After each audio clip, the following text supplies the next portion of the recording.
Mainit na tinanggap ng Police Regional Office 5 sa pangunguna ni Police Brigadier General Nestor Babagay Jr., Acting Regional Director ng Kasurug CAPS, ang pagbisita ni SILG John Vic Rimulya sa Bicol upang masuri ang kalagayan ng kapulisan, palakasin ang moral ng mga uniform and non-uniform personnel at iparating ang direktiba ng administrasyon hinggil sa 5-minute response time.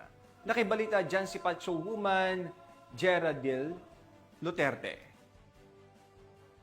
Nang bumisita sa lalawigan ng Albay si Secretary of the Interior and Local Government and NDRRMC Vice Chairperson of the Disaster Preparedness Committee, Honorable Juanito Victor John Vic Rimulya kahapon, Hulyo 31 taong kasalukuyan.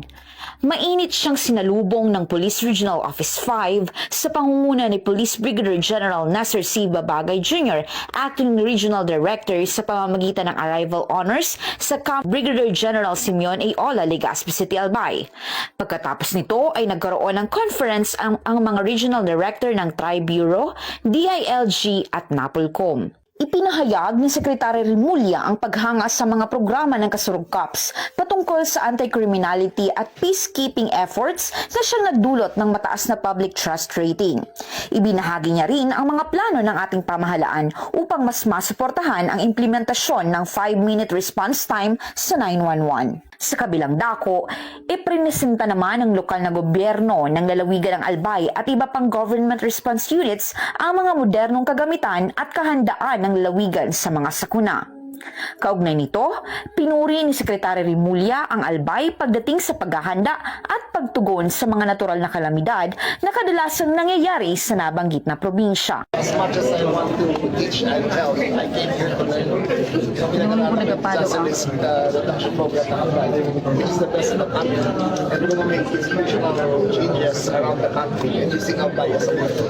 Lalo na yung zero casualty drive ng Albay. At saka yung preemptive response at yung napagpapitugin. Ay, number one Albay, yung sa system. Ang PNP Bicol ay patuloy na nakasuporta at nakaantabay sa mga plano at programa ng ating gobyerno upang masigurado ang kaligtasan ng ating komunidad laban sa mga panganib ng mga natural na aspeto o kriminalidad. Mula dito sa Legazpi City, Albay, ako ang inyong PNN correspondent, Patrolwoman Geraldine Luterte, alagad ng batas, tagataguyod ng Balitang Pulis.